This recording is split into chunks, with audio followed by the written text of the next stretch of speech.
Hello everyone. If my voice sounds funny, it's because I've been talking for a half an hour straight doing the first take of this video, so please bear with me. I've been watching on the media, on the so-called business channels while I was at work, and reading the webs and the web and the blogosphere and the web. Did I really just say the webs? Fuck me. And watching videos on YouTube. The two that were the straw that broke the camel's back are linked below. About the Standard & Poor downgrading U.S. debt. And I just want to really quickly, as opposed to in a half an hour, which is why I'm redoing this, try and correct some fuckery. Well-intentioned fuckery, I'm sure, but damn. Okay, first of all, the first video I'm linking, they're saying, you know, Standard & Poor's is private industry. It is the free market. No, it's not. Essentially, the ratings agencies are a cartel, a government-sponsored cartel, for evaluating creditworthiness in order to guarantee so banks can fulfill their capital requirements not only with cash, but with paper, such as bonds and other collateral, other assets, that have a ostensibly known credit risk. So that, all right, if you have a if my bank says I have to have $15 in my checking account, if I were to operate the same way as an entity that has to have a reserve requirement, maybe I could keep $15 in cash, or I could keep $20 in $5 IOUs from 4 different people who each have a 75% chance of being able to pay me back. So I could turn those IOUs in and probably be able to get $15 back from them. Now, in actuality, it's not that simple, and it doesn't balance out exactly, you know, whatever. Shit happens. It's complicated, as many things are. But there are a few little nitpicking. First of all, this one agency is one of the... This one agency downgraded us. The other two big ones, Moody's Investor Service and Fitch Incorporated, have us on a negative credit watch, which means they could lower their rating in the future. So one rating agency downgrading us is not the fucking end of the world. All 3 downgrading us wouldn't be the end of the world either, probably, because look at Japan, who has been suffering from a melt-up and crash for 20 years, yet still issues some of the cheapest debt or most expensive debt, as in you have to pay a lot for the bond and you get a very low interest rate paid back to you. Which means that you believe, if you're willing to pay that, you believe there is a high chance you will get your money back, which is essentially what a credit rating is how likely it is you are to get your money back.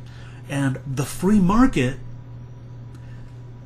immediately after the Japanese downgrade, just like immediately after the Standard & Poor downgrade of the U.S., essentially said, no, we think your debt rocks. We want more of it because we know you'll pay us back. Okay? Because with the stock market meltdown, guess what happened? People started buying treasury bills, lots of them, which means that essentially that is a vote by the market. That is a free market vote. Okay? Or the closest thing you can get to a free market vote. The ratings agencies have fuck all to do with the free market. Okay, I've got to speed this up. I've linked to the Wikipedia articles on credit ratings agencies and on bond ratings. If you're really interested in knowing more about reserve requirements and types of capital reserves and things like that, and what the credit ratings agencies are and do, but I don't want to talk for as long as I did. Okay. something that you need to remember is that evaluating the credit risk of a country that only issues debt in paper that it prints is kind of strange. Pretty much you have to have the fall of the United States government or the United States Republican Party refusing to raise the debt ceiling, which literally everyone in the financial world knew was bullshit. Else, there would have been a mass sell-off in treasuries. There would have been the interest rate on treasuries would have gone up tremendously, because the interest rate is how there are two things you do to convince someone to buy your debt, essentially to loan you money. One is you make it very cheap. You say, okay, if you give me $50, I'll give you back, for a $100 bond, and I will pay you a 10% interest rate over however many years. You are basically saying, okay, I'm not very creditworthy, but if you take a chance on me, there's a chance you'll double your money or more, depending upon how long you hold the bond and what the terms of the bond are. Whereas if you say, if you give me 95 cents, I will give you back $1, and I will give it back to you in the next 100 years, what you are saying is that the IOU for that $1 is almost as good as cash as far as how certain you are to get your money back. I hope that explains to the difference in quality, differences in quality. What you look for in a bond is price and interest rate. That's enough of that. But Standard & Poor's and all the ratings agencies really are in a pissing match with the United States government right now. And really the only way they have to express their extreme displeasure, it's kind of a nuclear option. Once they use it, they really have no other, they better bring the United States to its knees or they're fucked. And they won't bring the United States to its knees unless the Republican Party pushes us into default and essentially turns us over to our creditors, which, interestingly enough, most debt, and I'll link to a chart of our debt, most of the United States debt is owed to the United States government. Oh, well. But, essentially, the United States, in the Dodd-Frank bill, the financial reform law now, the United States tightened up some of the requirements for the ratings agencies and essentially has been laying the blame for the financial crisis at the feet of the ratings agencies in large part because they were enablers for everybody to do stupid shit. And, they were stupid. And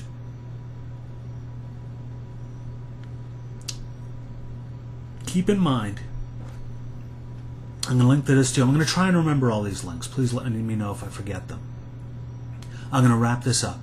Basically, Standard & Poor's said back in July, we won't downgrade you if you do two things. One, you cut $4 trillion from the debt in the next 10 years, or from the deficit, basically from your budget in 10 years. Okay? And the second is you let the Bush tax cuts expire.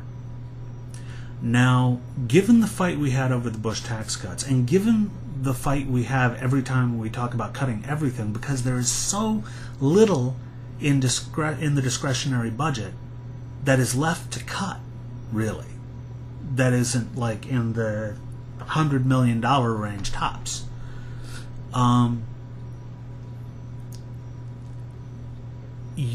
It is impossible to imagine a Congress being elected in the United States that would be willing to do one of those things, let alone both of them.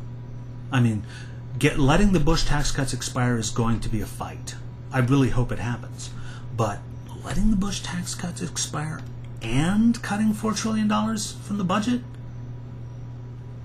with only a month to negotiate it, you're on fucking crack if you think that that is a reasonable condition to place on a credit rating.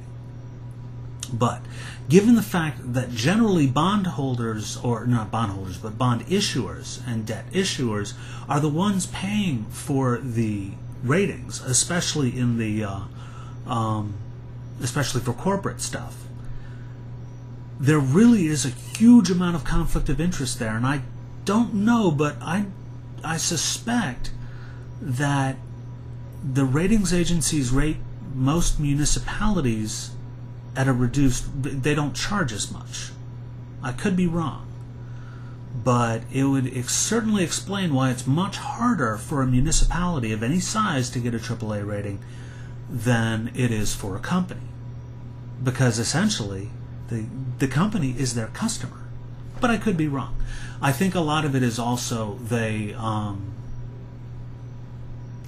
is an adversarial relationship between the credit ratings agencies and the governments that essentially charter them, directly or indirectly. But wow.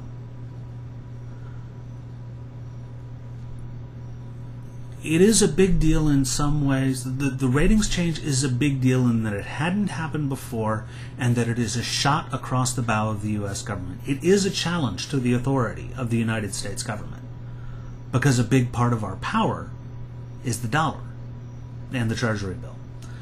And I don't think it's going to end well, but I think that Wall Street will lose this one sooner or later. People are going to go, screw you. And they already are, in the sense that Treasury bills are the safest investments on the planet, just as a fact. And the market will find a way to do what it wants to do. And when I say the market, I mean the combination of market and government, because the two really are intertwined. And if someone is saying that is in a position to cause problems, is saying that they are not the safest investment, but people need safe investments and need them to be recognized as such, either a competitor will arise, a political pressure will be placed on Standard & Poor's to sit down and shut the fuck up, or the ratings regime will change.